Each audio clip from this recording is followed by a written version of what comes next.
Joining me now is our panel, Commentary Magazine editor, New York Post columnist, and MSNBC contributor John Podhertz, the Root Politics editor, Morgan State University professor, and MSNBC political contributor Jason Johnson, and USA Today Washington bureau chief Susan Page. Guys, great to see you. I want to talk to you about Senator Cardin. He said it was an act of war for Russia to interfere in the election. And he is the ranking member of the Senate Foreign Relations Committee. I mean, you have to imagine that he chooses his words very carefully. But when I ask him about whether he wants the president to declare war, he backs off. What's the strategy there? I think that's kind of irresponsible rhetoric. And I know this is not a popular thing to say, but if you're saying that Russia's interference in our election is an act of war, then we've declared war on hundreds of other countries over the years, because what it is very likely that they did is behavior that the United States has also engaged in. Now, that doesn't mean that there's to have this investigation. It doesn't mean that the president and his campaign team did not collude with Russia, but we have to be careful about words like act of war. We have to be careful about backing up those phrases, because unless we want to send missiles flying, and I don't think anyone wants that to happen, we got to find another way to deal with this. And let's talk about the president. Susan, he's getting tough in that speech on Russia and China, but can you take him seriously when it comes to Russia, especially since he has these friendly calls with Vladimir Putin, especially since he won't say the interference actually even happened? Well, we know it's very hard for the president to say critical things about Russia and about, in general, and Vladimir Putin in particular, even though he did read a speech today that was critical in some ways of Russia and China. But this has been one of the mysteries of the Trump as a candidate and as a president, is his warm feelings toward our adversary, Russia, and toward its provocative leader. And if you talk about an act of war, I don't think anybody is talking about sending missiles Russia's way, but I think both Democrats and Republicans in the Senate wish the president would take a harder stance against some interference that we are confident took place by Russia in the election in 2016. So the speech itself was Trumpian, obviously. He took a good portion of it, 7 minutes or so, to bash his predecessors. It was self-congratulating, much of it, before he got to the meat of his foreign policy.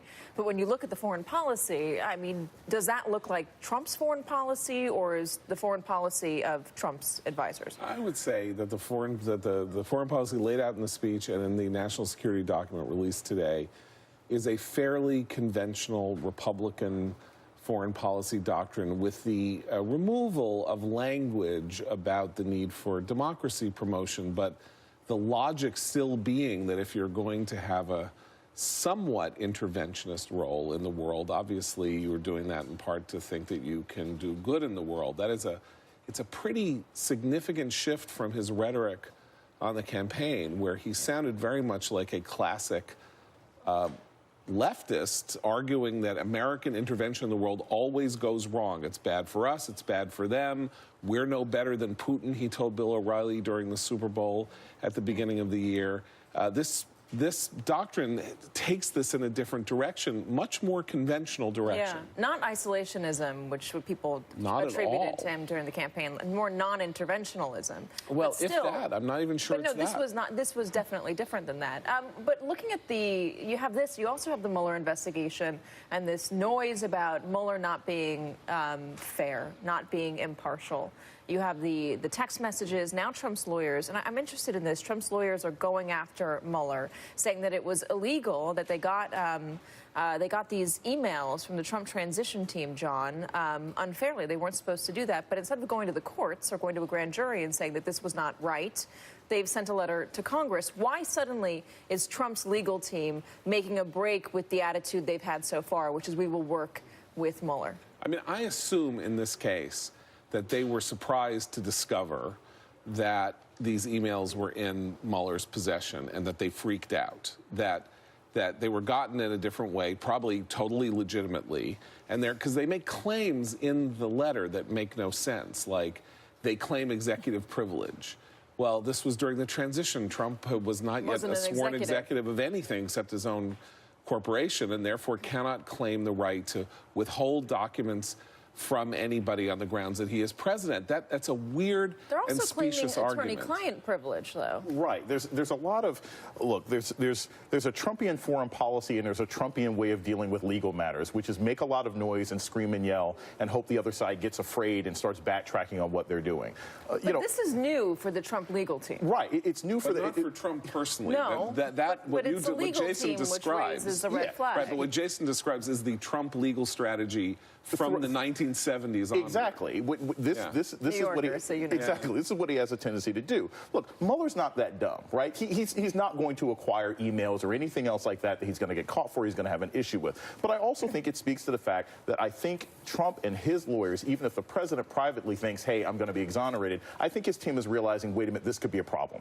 I think between the witnesses that have come forward and now this information that they didn't know, they're like, wait, we really could be in trouble right now. It's time to raise the alarm bell. I want to get one last thing in, Susan. Al Franken, is he going to be resigning or is he not going to be resigning? He's going to be resigning. You can't announce you're going to resign and then say, oh, whoops, I forgot. And by the way, never mind Tina Smith, even though you've been basically named as my successor. But I do think we're going to see some reconsideration about whether the punishment fits the crime in all these cases of accusations of sexual harassment. I think we're starting to see the beginning of a little bit of a backlash on the part of some about whether about the willingness both to believe women and to force men who are accused to be fired, to step down from their jobs and whatever. We're seeing that now, I think, with Senator Franken, but I don't think there's any question that he's going to resign. Susan, what about those two Democrats, though, who told Politico, the ones that actually asked for his resignation and are now saying, no, actually, I don't want it? Yeah, well, I think that's curious. Only one of them, I think, is doing it on the record, and that's Senator Manchin, who's been very outspoken. But you don't hear that from Senator Schumer, the leader, who is close to Franken, and you don't hear it from Senator Gillibrand, who kind of led the charge, because there is a feeling that if Democrats are going to draw a bright line on the issue of sexual harassment, they do not want to be spending their chits defending Senator Franken. I want to get into this a lot more, but I'm being told that we are out of time for this block. John Podhertz, Jason Johnson, Susan Page, stay with us. Coming up, it sounds